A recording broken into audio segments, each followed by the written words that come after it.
জানি না, বাকি কিছু আমি ভাবতেও চাই না। শুধু জানি আমি মাহাত ভাইকে ভালোবেসে ফেলেছি। এটা কোনো ক্রাশ নয়, ভালো লাগা নয়। ইট ওয়াজ দ্য আলটিমেট। আমি তাকে ভালোবাসি, মাই ফার্স্ট লাভ, সেই মানুষটা যাকে আমি সবচেয়ে বেশি ভরসা করি, এবং আমি তাকেই ভালোবেসে ফেলেছি। যেই মানুষটা, তার ছায়ায় আমি নিরাপদ অনুভব করি, আমি সেই মানুষটাকেই ভালোবাসি। রবিবার হাসি আটকাতে পারল না। পদ্ম, তুই সিরিয়াসলি প্রেমে পড়েছিস, কিন্তু জানিস এটা কত বড় বাউন্ডুল হতে পারে তোর জন্য? মানে মাহাত ভাই তোকে ভালোবাসে, এটা সত্য, কিন্তু সেই ভালোবাসার তাৎপর্যটা হয়তো ভিন্ন। তাই তুই বুঝে নে, সে জানলে কি হবে। পদ্ম কয়েকটা দম নিল। ওর মন কেমন করে উঠল সামনের ভবিষ্যতের কথা ভেবে। এমন নয় ও ভাবেনি এই বিষয়, বরং মনের ঘড়ির লাটিম টেনে নিয়ন্ত্রণ করার চেষ্টাও করেছিল পদ্ম। মাহাত ভাই জানলে কি হবে? পদ্মকে নিশ্চিত খারাপ ভাববে, হয়তো রাগ করবে, কিন্তু পদ্ম নিজের মনকে নিয়ন্ত্রণ করতে অপারগ। মনকে কি কেউ নিয়ন্ত্রণ করতে পারে? মন তো তার জন্যই কাঁদবে, হাসবে, যে মন পাখিটার খুব আদর করে যত্ন রাখবে। আর পদ্ম, সে তো ওর মাহাত ভাই ছাড়া একদম নিঃস্ব। কি আছে ওর ভূ দুনিয়ায় মাহাত নামক মানুষটা ছাড়া, যে ওকে নিঃস্বার্থ ভালোবেসে যাবে? কেউ নেই। তাহলে সে মানুষটার প্রতি পদ্মর অনুভূতি কি কোনো পাপ? না, পাপ না। পদ্ম একটু থেমেই বলে, আমি জানি রে, কিন্তু আমি তাকে কিছু বলতেও পারবো না। তবে আমি বুঝতে পারছি না কিভাবে নিজের অনুভূতিগুলো তার কাছ থেকে লুকাবো। সেখানে আমার সম্পর্কে তার সবকিছু নখ দর্পণে। রূপ হাঁ হয়ে রইল। এত বড় বড় কথা এই মেয়েটা যে বলতে পারে রূপের জানাই ছিল না আগে।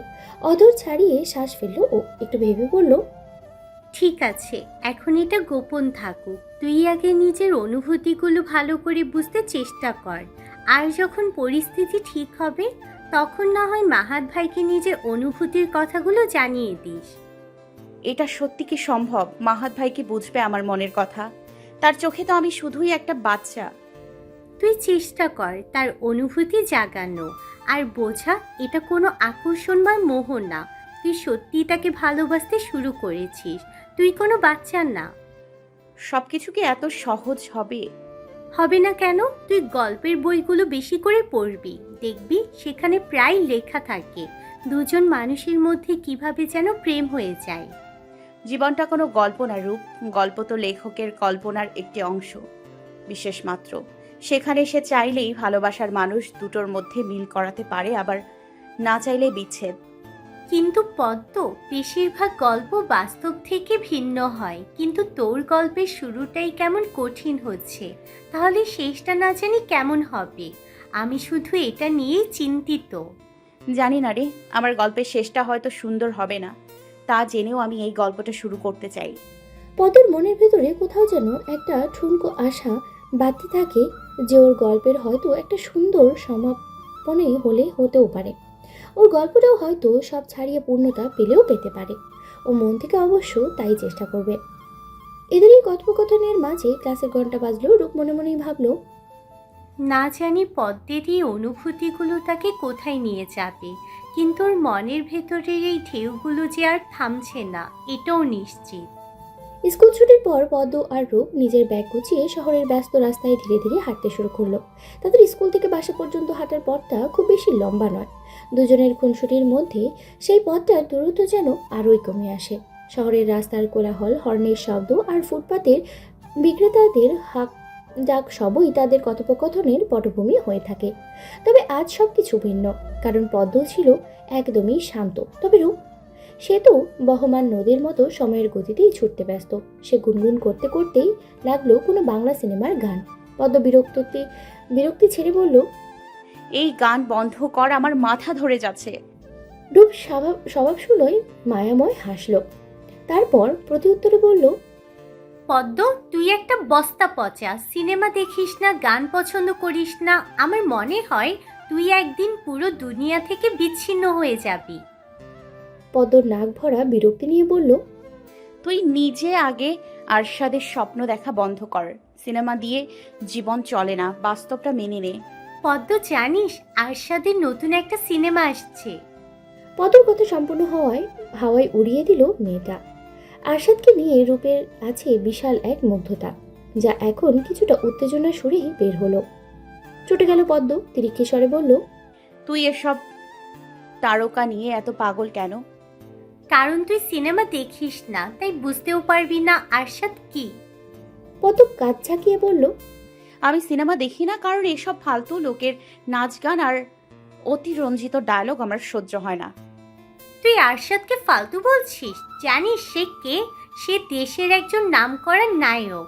দেখতে যেন একেবারে স্বপ্নের মতো। লম্বা, সুন্দর আর অসম্ভব ট্যালেন্টেড। তার অভিনয়, তার স্টাইল সবই পাগল করার মতো, যেন পর্দায় জাদু করে দেয়। স্বপ্নের মতো দেখতে নাকি আর কিছু? হ্যাঁ, এত ভালোবাসা, তোর মনে হয় সে জানে তুই নামে পৃথিবীতে আদৌ কেউ আছে? রূপের এবার খুব রাগ হলো। নাকের পাটা ফুলিয়ে কাণ্ড গলায় বলল, পদ্ম, তুই না একদম অসভ্য। মানুষ তো স্বপ্ন দেখতে পারে, তাই না? আর তুই নিজেও তো আজ মাহাত ভাইয়ের কথা ভেবে স্কুলে পড়াশোনার 12টা বাজিয়ে দিলি। পদ্ম হঠাৎ থেমে গেল। সামান্য কিছু শব্দ, অথচ অন্তরস্থ অবধি দাবামা তুলে দিল। উপেক্ষা করার সম্ভবপর হলো না। পদ্ম একবার তাকালো, একটু ভেবে বলল, আচ্ছা বলতো, আরশাদ আর মাহাদ ভাইয়ের মধ্যে কে বেশি ভালো? রূপ এবার ফুস করে হেসে দিল, এটা কি ধরনের প্রশ্ন রে? আরশাদ তো একজন নায়ক, পর্দার চরিত্র কল্পনা। আর মাহাত ভাই একেবারে বাস্তব। তবে হ্যাঁ, যদি দেখতে চাই, আরশাদ তো আমার রাজপুত্র। কিন্তু মাহাত ভাইয়ের মধ্যে এক ধরনের প্রশান্তি আছে, একদম পাহাড়ের মতো শান্ত স্থির সে। পদ্ম একটু মুচকি হেসে বলল, ঠিক বলেছিস, আমার মাহাদ ভাই একেবারে আলাদা। তার সামনে গেলে নিজের সব ভয় চলে যায়।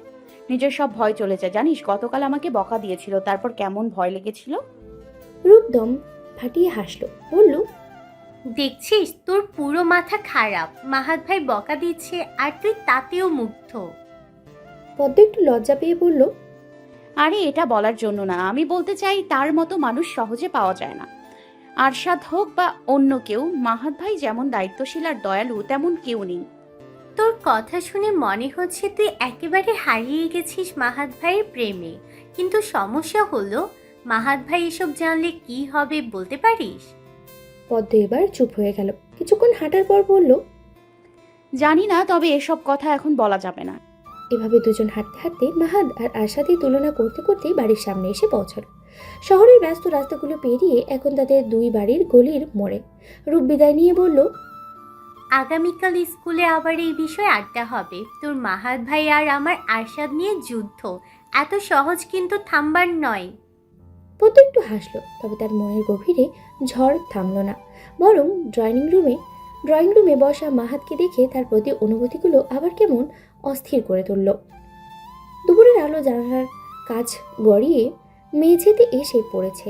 ড্রয়িং রুমে টেবিলে ছড়ানো কাগজপত্র আর কিছু ফাইল নিয়ে মাহাত ভীষণ ব্যস্ত। ও আজ বাড়িতে এসেছে কিছু জরুরি কাজ সারতে। সময় কম, তাই কাজটাই পুরোপুরি ডুবে আছে। পেনটা মাঝে মধ্যে ঠোঁটের কোণে নিয়ে গুম মেরে কি যেন লিখছে। পদ্ম স্কুল থেকে ফিরে দরজার সামনে দাঁড়িয়ে একটু থেমে যায়। ভেতরে ঢুকতেও চোখে পড়ে মাহাতকে। আর শার্টের হাতা গোটানো, চুলের কয়েকটা কোকড়া অংশ কপালের কাছে নেমে এসেছে। কেমন যেন একটা স্বাভাবিক কিন্তু অদ্ভুত দৃশ্য। পদ্মর মন অস্থির হয়ে ওঠে। চোখ যেন ফেরানো যাচ্ছে না আজ। গলা শুকিয়ে আসছে মেয়েটার। পদ্ম ধীরে ধীরে ঘরে ঢোকে, তবে ব্যাগটা একটু জোরেই ফেলে। কিন্তু মাহাত কোনো প্রতিক্রিয়া দেখায় না, বলে ওর পাশে চুপটি করে বসে। ওর মন কেমন যেন ছটপট করতে থাকে। আর পাশের মানুষটার পারফিউমের মৃদু গন্ধটা যেন ওর ভেতরের সব কিছু কেমন উলটপালট করে দিচ্ছে। তবে মাহাত কিছু টের পায় না। তার মন পুরোপুরি কাজের মধ্যেই নিয়োজিত। পদ্মর মনে হয় ও যেন কোনো রোবটের সামনে বসে আছে। তাই একটু অভিমান নিয়ে মৃদু গলায় জিজ্ঞেস করে, কি করছো মাহাদ ভাই? মাহাত দৃষ্টি না তুলেই বলে, আমি কাজ করছি পদ্ম। পদ্ম একটু হোঁচট খায়। কাজ করছি, এই একটি বাক্য কি ওর অনুভূতিগুলো বুঝতে পারে? ধীরে ধীরে পদ্ম এসে মাহাদের পাশ ঘেসে বসে। একটা কুশন হাতে নিয়ে খেতে থাকে, কিন্তু মাহাদ মাথা তুলে একবারও তাকায় না। পদ্ম কানের কাছে মুখ নিয়ে জানতে চায়, বুঝলাম, কিন্তু এত মনোযোগ দিয়ে কিসের কাজ করছো? একটা হিসাব মিলাতে হচ্ছে, খুব জরুরি। কিছুটা গম্ভীর সুরেও জবাব আসে এবার। কেমন হিসেব? তোর বোঝার দরকার নেই ফুল, কেন বিরক্ত করছিস? পদ্ম এবার মুখ গম্ভীর করে চুপচাপ বসে থাকে, তবে মনে মনেই ভেবে নেয়, আমার বোঝার দরকার নেই। আমি তো তোমার সবকিছু বুঝতে চাই, তাহলে বিরক্ত করব না কেন? কিছুক্ষণ পর মাহাদের মনে হয় ওর পাশটা অস্বাভাবিক ঠান্ডা। হঠাৎ তাকিয়ে দেখে পদ্ম ওর একদম কাছে বসে আছে, তবে মুখটা অদ্ভুতভাবে গোমরা করে। তুই এখানে কখন এলি? হ্যাঁ, অনেকক্ষণ ধরেই। অনেকক্ষণ? সত্যি? তাহলে এত চুপচাপ কেন? চুপ করেছিলাম যেন তোমার কাজে কোনো বিঘ্ন না ঘটে। হঠাৎ আমার প্রতি এত সদয় হওয়ার কারণ কি? নিশ্চয়ই কোনো দুষ্টুমি করার প্ল্যান করছিস। প্ল্যান? আমার কোনো প্ল্যান নেই। তুমি আজকাল রূপের মতো আষাঢ়ে গল্প বলো। আচ্ছা তাহলে বল, কি সমস্যা? না বললে কিন্তু আমি কাজ শুরু করে দেব।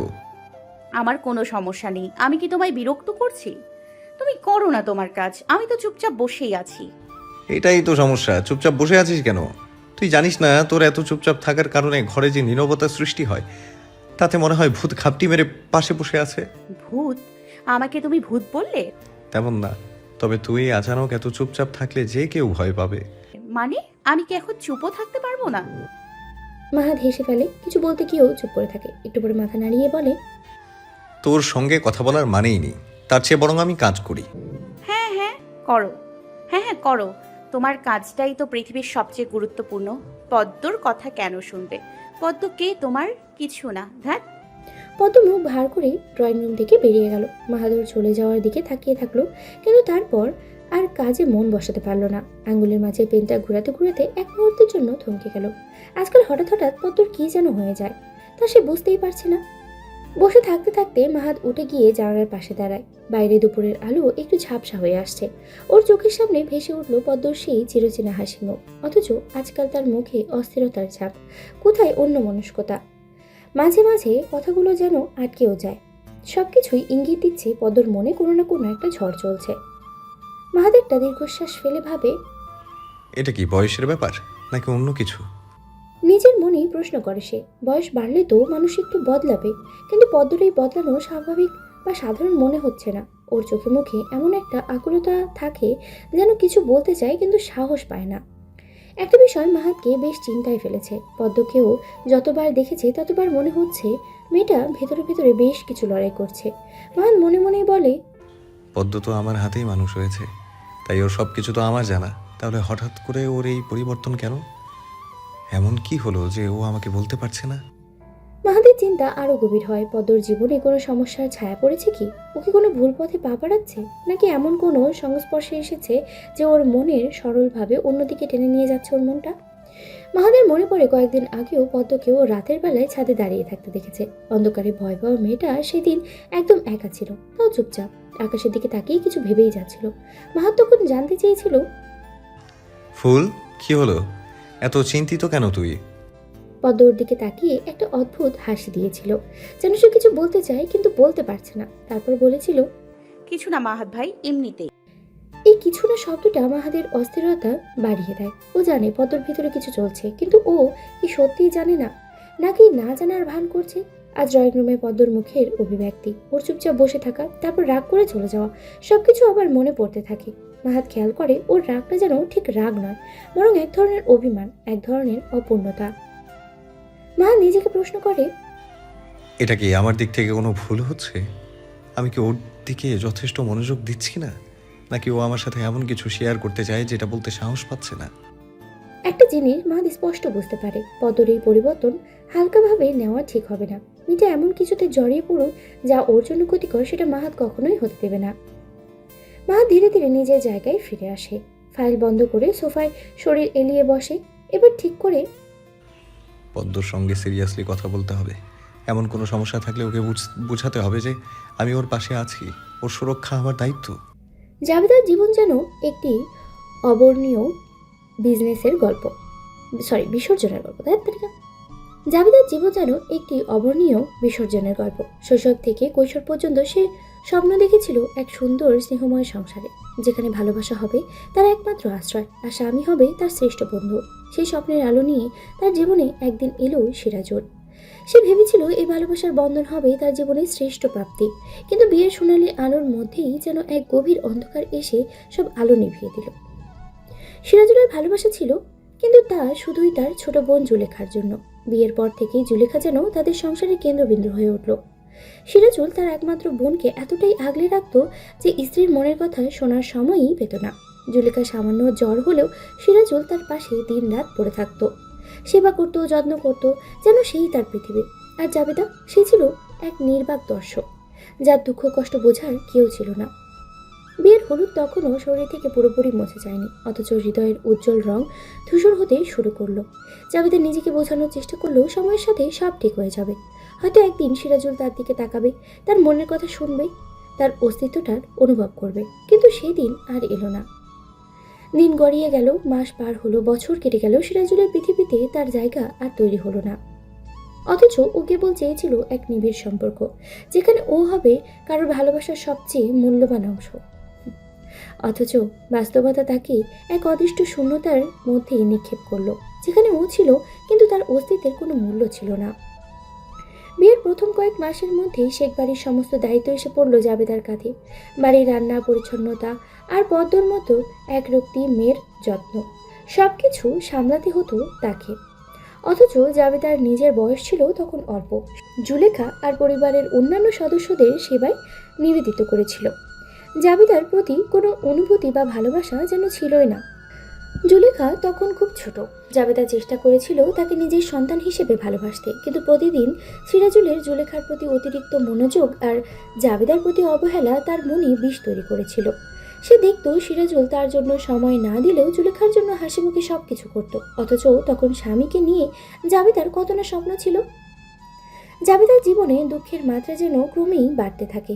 স্বামীর অবহেলা আর শূন্যতার যন্ত্রণা সহ্য করাই যেখানে কঠিন হয়ে উঠেছিল, সেখানে আরও এক জটিল চক্র তার জীবনে নতুন করে বিষ ঢালার সুযোগ নেয়, তার বাপের বাড়ির লোকেরা। বিয়ের পরপরই শেখ পরিবার ঐশ্বর্য দেখে জাবেদার পরিবার মনে করেছিল এই সমৃদ্ধ বাড়িতে মেয়ের বিয়ে মানে শুধু তার নয়, তাদের সকলের ভাগ্যের চাকা ঘুরে যাওয়া। তারা স্বপ্ন দেখেছিল জাবেদা হয়তো তাদের দুঃখ মোচন করবে অথবা ঘোচাবে, কিন্তু বাস্তবতা ছিল সম্পূর্ণ ভিন্ন। জুলেখার একচ্ছন্ন আধিপত্যের কারণে জাবেদা নিজেই শেখ পরিবারে অবহেলিত হয়ে পড়ল। সেখানে অন্য কাউকে জায়গা করে দেওয়া তো প্রশ্নই আসে না। স্বামী যখন তার মনের কষ্ট বোঝেই না, তখন অন্যের জন্য কী বা করতে পারবে সে? বাপের বাড়ির স্বপ্ন এক নিমিষেই চূর্ণ হয়ে গেল। এরপর এক সময় জাবেদার বাবা আনোয়ার মিয়া একটা উপায় খুঁজে বের করলেন, যদি কোনোভাবে জুলেখাকে তাদের পরিবারে নিয়ে আসা যায় তবে শেখ বাড়ির প্রভাব তাদের দিকেও আসবে। তাই তিনি সাহস করে সিরাজুলের কাছে প্রস্তাব দিলেন জুলেখাকে যেন তার বড় ছেলে অর্থাৎ জাবেদার ভাইয়ের সাথে বিয়ে দেওয়া হয়। এতে দুই পরিবারের সম্পর্ক আরও ঘনিষ্ঠ হবে আর সেই সাথে তাদেরও কিছুটা আর্থিক সুবিধা আসবে। কিন্তু সিরাজুল এই প্রস্তাব একেবারেই প্রত্যাখ্যান করল। সিরাজুলের এই স্পষ্ট প্রত্যাখ্যান আনোয়ার মিয়ার আত্মসম্মানের গভীর আঘাত হানে। তিনি মনে করেন কঠোর সিদ্ধান্ত নেন, শেখ পরিবারের প্রতি আর কোনো শুভদৃষ্টি রাখবেন না তিনি। এরপর থেকে ধীরে ধীরে জাবেদার বাপের বাড়ির লোকেরা শেখ পরিবারের প্রতি এক অদৃশ্য বিদ্বেষ পুষে রাখতে শুরু করে। মনে মনে তারা প্রতিজ্ঞা করে সুযোগ পেলেই শেখ পরিবারের সুখ শান্তির ফাটল ধরাবে। কিন্তু সেই প্রতিশোধের আগুনের আজ এসেছে জাবেদার জীবনেই রাখবে, সেখানে সে ছিল শুধুই এক নিঃসঙ্গ যাত্রী, যে কারো ভালোবাসার দাবিদার হতে পারেনি। তাতে বিশেষ কোনো ভ্রুক্ষেপ নেই। শুরু হয় জুলেখার বিরুদ্ধে নানান কথা। কান ভরে জাবেদার, বিশেষ করে তার বাপ ভাই। তারা বোঝায় একমাত্র জুলেখার কারণেই সে বাড়িতে আজও জাবেদার মজবুত একটা স্থান গড়ে উঠতে পারেনি। জুলেখা যেন জাবেদার জায়গা নিয়ে বসে আছে। জুলেখার কারণেই সিরাজুল তার প্রতি এত উদাসীন। তারা জাবেদার মনে ঢোকাতে থাকে, তোর শ্বশুর তোকে আর সিরাজুলকে ঠকিয়েছে, অর্ধেক সম্পত্তি তো সে জুলেখার নামেই লিখে দিয়েছে, বাড়ির আসল মালিকিন বলতে গেলে তো এখন সে, অথচ নিঃস্বার্থভাবে এদের সেবা যত্ন করে এসেছে জাবেদা, কিন্তু তার হাতে কিছুই আসেনি। তবে এসবের প্রাপ্য অনেকটাই ছিল জাবেদা, কিন্তু শেখ বাড়ির লোক তার আর তার সন্তানের সাথে বেইমানি করছে। প্রথমে অবশ্য জাবেদা এইসব কথায় কান দেয়নি। সে ভেবেছিল তার বাপ ভাই হয়তো তার ভালো চায় না, কিন্তু যখনই সে দেখলো সিরাজুল নিজের সন্তানের কথাও ভুলে দিন রাত জুলেখার সেবায় ব্যস্ত, তখনই এই কথাগুলো তার মনে প্রভাব ফেলা শুরু করলো। সে ভাবলো হয়তো তার বাপের বাড়ির লোকেরা ঠিকই বলেছে, জুলেখা আসলেই তার জীবনে সকল শান্তি কেড়ে নিয়েছে। এরপর থেকে জাবেদা নিজের সংসারের প্রতি মনোযোগ কমিয়ে তার বাপের বাড়ির প্রতি বেশি ঝুঁকে পড়ে। সে শ্বশুরবাড়ির ছোটোখাটো সিদ্ধান্তগুলোর আগে তার বাপ ভাইয়ের সঙ্গে আলোচনা করতে শুরু করে, কিন্তু তার পরবর্তীতে তার নিজের জীবনে কতটা কাল হয়ে দাঁড়াতে পারে সেটা হয়তো কল্পনাও করা হয়নি। ফলে নিজের পরিবারের বিরুদ্ধে গিয়ে একের পর এক নির্বোধের পরিচয় দিতে থাকেন। অনেক বছর পর জুলেখা হঠাৎ মৃত্যুতে জাবেদা ভেবে নেয় এখন হয়তো সব ঠিক হবে, কিন্তু তখনই মাহাদের হাত ধরে শেখ পরিবারের আগমন ঘটে পদ্ম, জুলেখার মেয়ে, যার দায়িত্ব পড়ে শেখ পরিবারের উপরে। আজ এত বছর পর ইতিহাস যেন নিজেকে আবারও পুনরাবৃত্তি করছে। আবার পদ্মর প্রতি মাহাদের সেই একই রকমের